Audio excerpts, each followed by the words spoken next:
welcome back to the season finale of House of the Dragon. If I am correct in what I think is going to happen in this episode, well, as I said before, I'm not exactly looking forward to it, but I also cannot wait to see how they actually do this. So I'm both hoping for and hoping against this thing happening, but we'll see. Starting with the painted table. I suppose that's thematically appropriate, showing all of Westeros. Oh no, please tell me. They did not start on him in this episode for no reason. I'm telling you, it's happening. In what way, sweet boy? Not so... perfect. He's such a good boy. Breaks my heart. My father looked after me and helped to prepare me for my duties. Your mother... Not really. For you. She urgently requests an audience with you and Prince Daemon. That's the most horrible thing about it, is he has every right and should be as afraid as he is. Like, he truly should. Princess Rainier. Still looking badass as hell in that armor. Oh no. Queen murdered my brother and stole his throne, and you could have done more for it. She could have. It's like to be fought over this treachery, to be sure, but that war is not mine to begin. I only rushed this warning to you out of loyalty to my husband and to my house. No, I don't want to see this. Please, He's coming. Please just cut to afterwards, please. I was asking you really nicely, man. Please don't make me watch this. I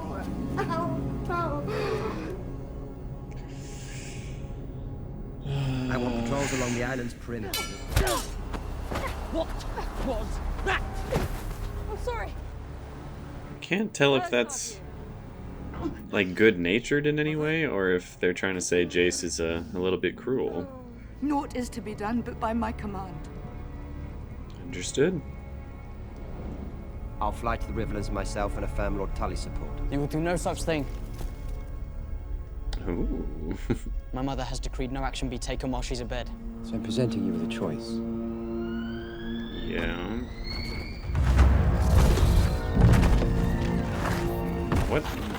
What is this choice? This is a really messed up and intense but really cool scene. Especially all these like intercuts with her dragon. Oh. I asked so nicely to just skip ahead over this shit, man. I am just clenched. Oh, that's so awful. Jesus. Oh, it looks like it has like little scales on it. That may be the most like disturbing scene of the season for me. I'm not sure. It's tough to say. She's not even letting the Silent Sisters touch her. She's doing it herself. It's so sad. And it, of course, had to happen right after she, lost her father and the throne, and everything's just going horribly right now. Vicenia was never meant to be, Rainera. I'm sorry. I love Rainera's theme. It sounds so cool. I would kneel for Rainier. I would absolutely kneel for Rainier. I kind of like that, actually, that Rhaenys, she likes what she sees, but she's not gonna kneel. Not to the woman who killed her son, She makes a good queen. She has that imposing figure. Oh, that's kind of cool. Since when can it do that? I don't know why they never did that in Game of Thrones. That looks really cool. That table looks sweet. Again, why did they never do that for the Game of Thrones show? I mean, I'm sure they just didn't come up with the idea then, but that looks badass. From Celtigar and Staunton, Massey, Darkland, and Barrymon. So, nothing. And our enemies. We have no friends among the Lannisters.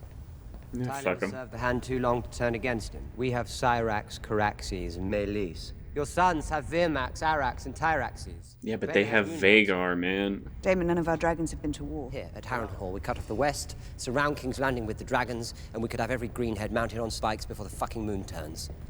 Your Grace. Not a bad plan, actually. A ship has been sighted offshore. Very reminiscent of the second episode, though. I like that. Where is the princess? She'll be here shortly. Ooh, there she is. It's kind of weird. I feel like Cyrax looks like she's the same size as, you know, when this happened basically 20 years ago. Dragons are supposed to get bigger and bigger and bigger until they die.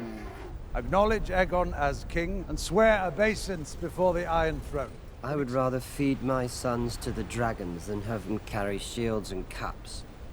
For your drunken usurper cunt of a king. Aegon Targaryen. I only regret that you and he were the last to see the truth of it. You are no more hand than Aegon is king. Fucking traitor. That's actually pretty ballsy for her to just toss that shit into the sea. What? Oh, it's the page she tore out in the very first episode. Queen Alicent has not forgotten the love you once had for each other. No. King's Landing will have my answer on the morrow. Being too nice, Rainera. I think it's a respectable move for you to be this diplomatic about everything. But you're being too nice. You're not gonna receive the same kindness here for much longer. Everything burned. Yeah. I do not wish to rule over a kingdom of ash and bone. Ah, nice little callback to Game of Thrones. To defend the realm, not cast it headlong into war. Well, the enemy have declared war. What are you going to do about it? I somewhat agree. I do think Rainier is playing this smartly, though. Like, not rushing into anything, which will get people killed. She's trying to be smart about it. But I do worry that she's being a little inactive, kind of like her dad. Rainier seems to approve, though. A song of ice and fire. Sarah shared it with me when he named me heir. Oh, shit. What did I say? Their relationship is anything but healthy. I'd lost everything. We lost Corlys. We. She makes a good point. You weren't the only one to lose everything there. Your brother is also dead. Yeah, he sucked. Don't worry about it. Damon took his head for it. Yeah, it was pretty sick. Our pursuit of the Iron Throne is at an end. Well, about that. We kind of don't have a choice anymore. We shall declare for no one. Rainier is the only one who's demonstrated restraint. That's true. That is true. She does take after her father in that way, at least. You have the full support of our fleet and house. You honor me, Lord Corlys. Well, that means you control the seas, Rainera. And that's a good first step. Princess Rainice. Is that we now control them. I took care to fully garrison the territory this time. Nice. A total blockade of the shipping lanes will be in place in days, if not already. Dragons can fly faster than ravens. Don't do it. Don't do it. Please don't do it. And then more convincing. Please, please. Send us. Don't send them. The prince is right, Your Grace. They're just boys. Don't send them. You're not gonna trick me with this music, god damn it. I know that was a really bad decision you just made right there. I mean, not technically, but, you know. Storm's End is a short flight from here. Oh, no. Receive a very warm welcome. Stricken is which? Oh, that's Melis and Vermax. Oh, and that's little Arax. He's so tiny. No. Ah, this actually breaks my heart. This isn't fair. Like, it's such a little dragon. It's kind of giving me the same vibes as, like Tyrion going to visit the dragons underneath Marine. Whoa, that's really cool. That's sick. Which dragon is this? Is this the cannibal? Storm's End looks great. That looks almost exactly how it's described in the book, actually. I really like how you kind of travel with him all the way to the ground as well. That was nice. Just turn around now, Lucerys. Just turn around. If you leave right this very second, maybe, just maybe. Here we go. The House of the Dragon does not seem to know who rules it. More like House Hightower doesn't seem to know who rules the Seven Kingdoms. Interesting that he's illiterate. It's not surprising, coming from a Baratheon, to be perfectly honest. My swords and banners for a marriage pact. Oh, so you're not an honorable man. You won't honor your oaths? Only if we give you something? I don't know, do you have any sons? I'd marry them. I shall take your answer to the Queen, my lord. Well done, Lucerys.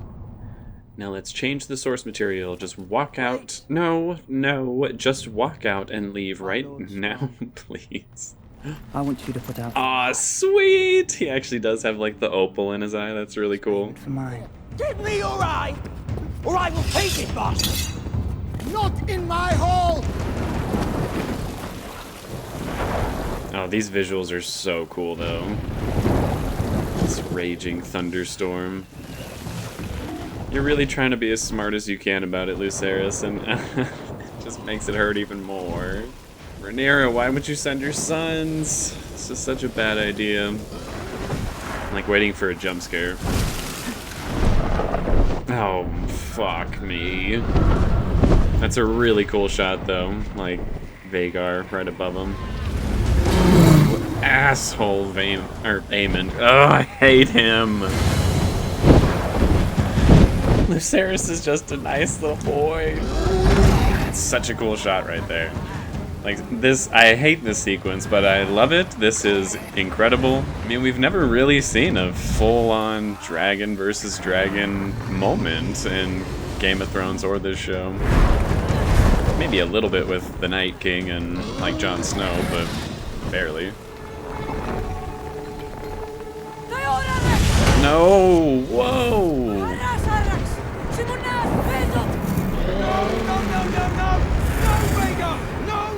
Whoa, what's going on? Like, neither of the dragons are listening to them? No, is this it? Is this it? Oh!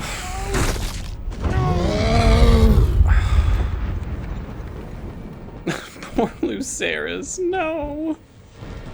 And he didn't even mean to do it? Vhagar's just a fucking asshole?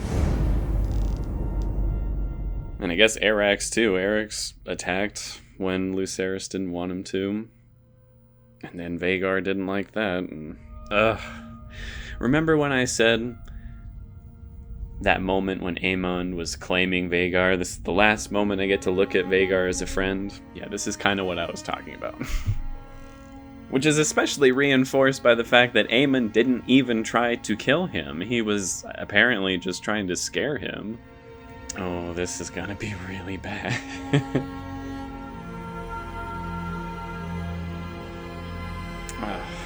The guilt she must feel over that, too. She's the one who sent them. Oh, shit. Yeah, Team Green, I think you have unleashed the dragon when it comes to Rainera. Oh, shit. Oh, what a great way to end that season. I cannot wait for season 2. Holy shit, that was such a good season 1. It has been a wild ride of a first season and such a joy too. Truly, this has been like the show that I can really dig into and just enjoy from beginning to end. Have there been the occasional missteps? I mean, sure, it's not like it's perfection or anything, but for the most part, it's extremely loyal to the source material, and in most cases will actually add to it in ways that I think are really, really interesting and creative. Whereas I feel Game of Thrones, whenever it made changes, it wasn't like an addition to the story, it was just a change or cutting stuff out of the story altogether. And here there is very little that they've cut out. I mean, there's a few characters for sure, like the Velaryons have been condensed down just a little bit. And we never actually saw Darren, the youngest of Team Green, but they have confirmed that he exists and will show up. But all the major events have stayed pretty darn faithful, including here with, Vhagar and Arax. Jesus. Although, I don't consider it a change, because again, the book is just a historical retelling of events. It's not the actual telling of events. So there is room for interpretation on a lot of this stuff. No one actually saw with their own eyes Vhagar killing Arax and Lucerys. They just found the beheaded dragon and corpse of Lucerys like a couple days later, and Aemond was, going around bragging that he had killed Lucerys. Though I think in the book he also finds his corpse and like cuts out his eyes and gives them to like the Baratheon daughter that coerced him into killing Lucerys. Like there were some changes to that, but overall it's pretty much the same telling of events. Lucerys goes to Storm's End to treat with the Baratheons. Aemon's already there. They almost fight in the hall, but are told to leave, and on the way out, Vhagar kills Lucerys and Arax. Along with Rainera having a miscarriage or stillbirth. I don't actually know the difference between those two. I might as well look it up right now. Both miscarriage and stillbirth describe pregnancy loss, but they differ according to when the loss occurs. In the United States, a miscarriage is usually defined as loss of a baby before the 20th week, and stillbirth is after. Well, I guess there's no way to really tell in this case. I don't know how many weeks she was pregnant. But yes, in the book, she gives birth to like a monstrosity that's kind of like Daenerys's first and only child, like covered in scales and has a tail and like little wings and stuff. And here it did seem like there were scales on, the stillborn baby. Ugh. That scene was really awful, man. I almost think that was worse than Lucerys' death, because at least with that, it was really sudden. Gory to be sure, but at a distance gory. You're like, oh, I can see, that dragon being torn to chunks and pieces, and I'm sure bits of that mess are also Lucerys, but I can't really get up close and see it. With the stillborn baby, we were right up in that, and that was really awful. Just her pain and misery in that situation. And like the sorrow of the midwives all there saying like, please let us help you, and she wouldn't let them. Like that whole situation was so fucking uncomfortable. Good God. A lot of the rest of the episode is conversations amongst the, supporters of Team Black. Like the previous episode, we didn't really see any of Team Green here. Just Aemond and Vhagar in a really horrible way. And we did get to see Otto as he came by to, give terms. But for the most part, we're completely in the wheelhouse of Team Black, which I actually kind of like. Looking back on the previous episode, I'm now kind of enjoying the fact that we spent the final 2 episodes, one with Team Green, one with Team Black. It's kind of a neat way to finalize the whole season. And because I love these characters so much more than Team Green, I did find myself enjoying it quite a bit more. I also find it really interesting that Rainera is trying to be peaceful, or, she was. There were several situations where Daemon and all the other lords in the room were saying, like, all right, it's go time. Like, let's surround King's Landing, let's barricade them in, let's fuck these people up. We'll have all their heads on spikes in no time. And Rainera did not want to do it. She's like, no, I need to find out who supports me. We're going to play this smart. We're not going to just kill out of vengeance. We are going to try and create unity.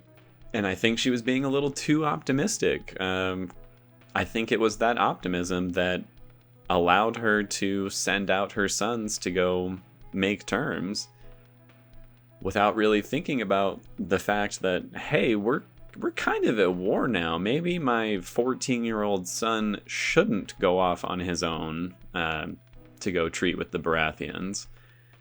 Even if Aemon and Vhagar weren't there, the Baratheons easily could have been like, oh yeah, we're actually with Team Green, so we're now going to either kill or take your son hostage. Good job, dumbass. Luckily they didn't do that, but you know, the result was still pretty much the same. And that look that she gave at the very end of the episode, oh my god, did I love that. Like, it's horrible to see how much pain and hatred she has in her now over losing her son, but it also excites me, because again, Rainera in the book, even much more so than in the show, she's pretty ruthless. She is not like a super nice, wonderful person. And I kind of like how throughout the show, she has been a pretty reasonable, nice, if, you know, somewhat rebellious and sassy person. But again, now with the death of her son, after she tried so hard to be nice about everything, I don't think we will be seeing much of that side to her anymore. And before we jump into the technicals and everything, I just want to real quick talk again about the control of the dragons. Because earlier in the episode, they show that Syrax seems to have an extremely close connection with Rainera. Like when Daemon and all of them are about to, you know, shed blood in that situation when terms were being delivered, Syrax also started to get all riled up and was like, oh, is it go time? Is it go time? But as soon as Rainera said no, Syrax calmed down, all her men calmed down. She had complete control of her dragon in that situation. But with Arax and Vhagar, I'm not sure if it's because their riders are so young, because I think Aemond is supposed to be like, I don't know, he's like 17, 18 years old or something right here. I don't know. The math is a little hard to remember.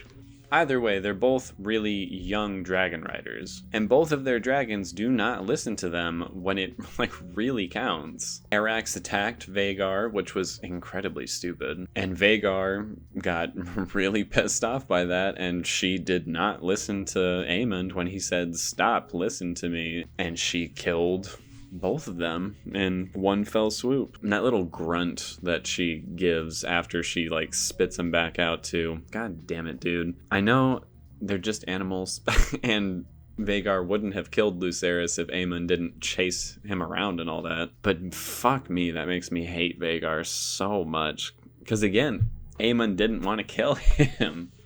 She did not listen to him. and it does make me wonder, like, was that them completely fighting of their own accord at that point, just not listening to their rider's intent or will at all? Or was that saying that Aemon's intent, you know, in his heart was to kill Lucerys? It was just, you know, his conscious brain that was saying like, no, I probably shouldn't. But Vhagar listened to the subconscious part that said, no, I want to kill him. I don't know, it's interesting. I'm really curious if they're gonna discuss that at all next season. Because in the first episode, Viserys even said, you know, our control of the dragons is an illusion. We do not control them. So I'm kind of getting the vibe that the dragons, you know, sometimes listen to their riders, but often will end up just doing their own thing. And then their riders, after the fact, will have to say like, oh yeah, I totally meant to do that. That's exactly what I was aiming to do. It's curious. It's really interesting. But on to the technicals. Writing of the episode was, I think, really, really well done. A lot of the characters made somewhat surprising choices, but ones that I think are fully in character. Like Daemon grabbing Rainera by the throat. At first was a little shocking. I was like, oh shit, I thought he liked you. But at the same time, it perfectly makes sense. Daemon is a horrible piece of shit. He's a very violent person, and I think he was really upset in that moment that he was never told about this prophecy. His brother didn't trust him with this information, which therefore means he did not trust him with the throne, which, again, we already sort of knew that, but I think this was just a final affirmation to Daemon, which really, really upset him. Seeing Rainera also be more peaceful in this situation, it's a bit of a change from the book, but I like it. It makes sense for what they've done with her throughout the season. She does have genuine love for Alicent and doesn't want to kill all of her children. But again, with Lucerys dying there at the end, I think that mercy is gone. At least for the most part. There were lots of moments to really emphasize the bond that Lucerys and Rainera had. Of course, just to snatch it away at the end of the episode. But it was well done. It was great foreshadowing. I like how nonchalant and chill they all are about him going to Storm's End. They're like, man, we're giving you the easy job. You'll be fine. Build up the music and everything in a way that does sort of convince you that everything will be fine there. And of course it's not. And just as a side note, but I think it was a really interesting thing for them to do, showing Syrax like growling and grunting in pain as Rainera is going through this horrific birth scene, which again emphasizes the connection that the dragons have with their dragon riders. But I'm still curious as to what the control of their dragons are. Everyone seems to act like their dragon will not do anything against the will of their rider. And we have been completely proven wrong on that. Very interesting. And it was such a dramatic, ominous way to end the season, with Rainera being delivered the news of her son's death. I think that was such a smart place to end it on, and one that gets me and everybody else extremely hyped for the second season. So for writing, I'm doing a 10 out of 10. Editing of the episode, I think, was also really superb. Those intercuts with the dragon and Rainera during the birth scene were really creative, well done. Because they're also intercutting that with Daemon teaching Jacaerys, this is what loyalty is, which was a kind of a creepy but neat scene to have. It almost seems like they're hinting at Jacaerys becoming a rather cruel person, which I don't think that was ever the case in the book.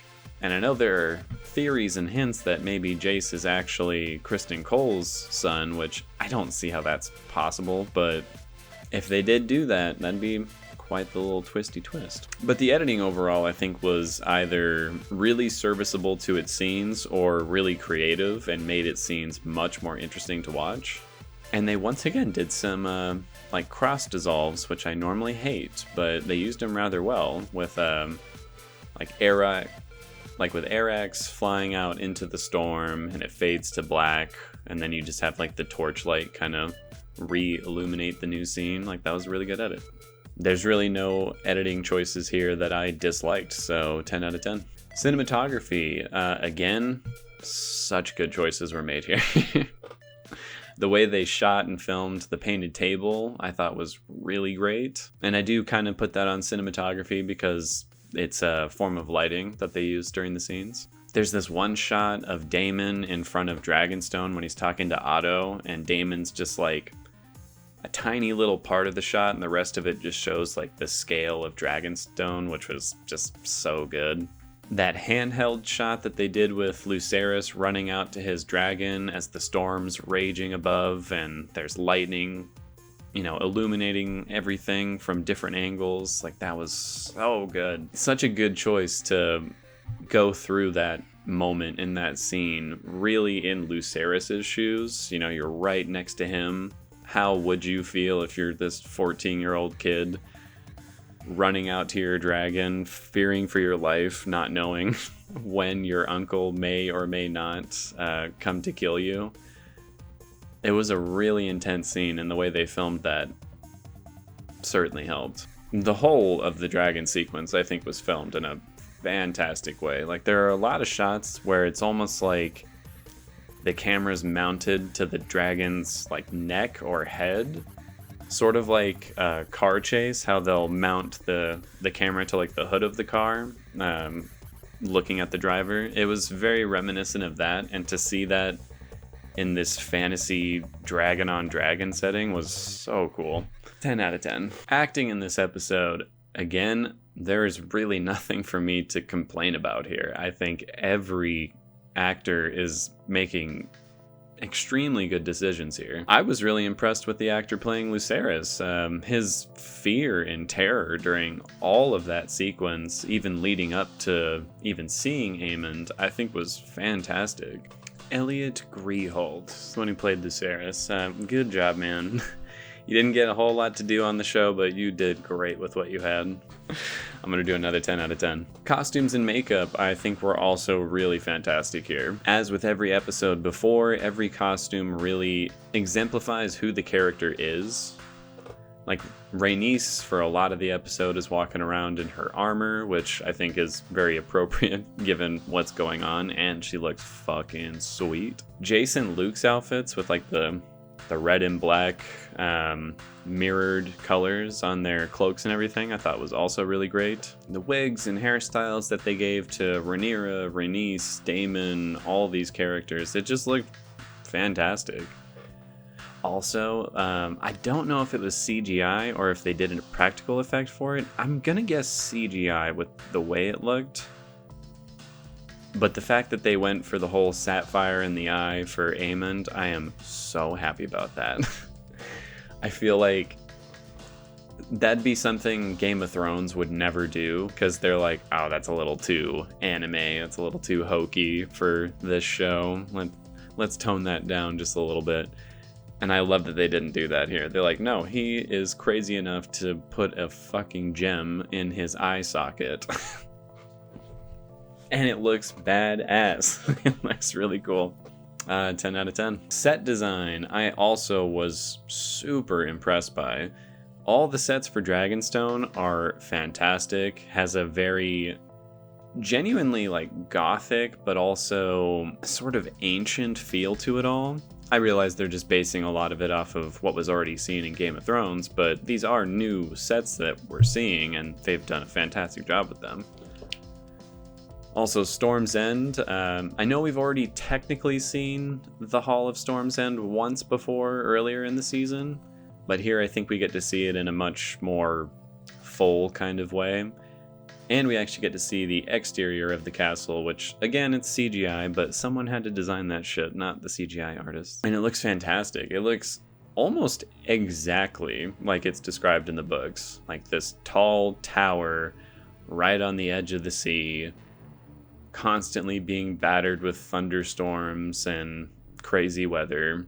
Like, it looked perfect. It looked really good. And I love the throne that the Baratheons have, where it's just like this plain looking stone carved out. It was really cool. 10 out of 10. Visual effects. From what I saw here, I was super impressed. There are a few moments with the dragons in particular that don't look 100% real. They look a little bit CGI.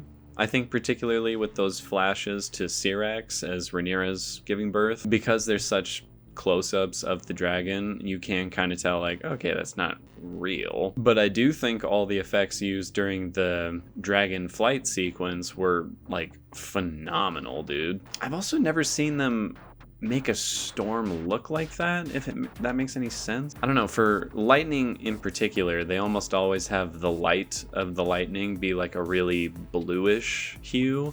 Here they made it extremely like white and warm, which was super unsettling. It genuinely was really disorienting to see that warm white light flash all over the place in different areas as, you know, Lucerys is trying to like see where the fuck he's going or where Vhagar is. And I think that was a great choice. I think that would be more something to give towards cinematography, because I'm sure they lit it that way specifically, but they really incorporated that really well with the visual effects for that whole storm sequence. So yeah, there were tiny little moments where the effects weren't perfect, but there were also visual effects that were borderline perfect, and some practical effects which I wish were not so perfect, like with the Stillborn Baby. It was great, but it was awful. I'll do 9 out of 10. And finally, the sound design, which, goddamn, was it good. The tension that you felt during the stillbirth, the tension you felt during the dragonflight sequence was really good.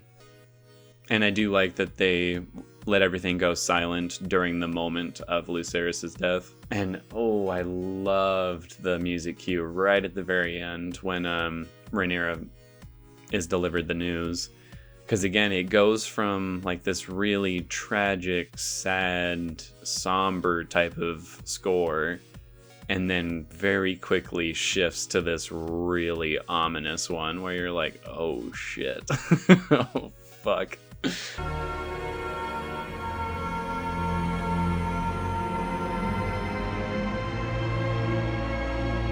It is about to go down. So 10 out of 10. And that gives this final episode a 9.9 out of 10. Almost perfect. Almost. Not quite. Still not perfect. I think this show can pull off a 10 out of 10 episode. I really do. But just not quite. Just not quite. I think this was a phenomenal season finale for the show. I think it was a phenomenal season overall. I was really, really impressed with all of this. And to think I had no faith in this show at all. When they announced it, I said, I don't care. Game of Thrones let me down so hard. I had absolutely no faith that a reboot, a prequel, could ever compete, would ever hold my interest, and wasn't just a cash grab.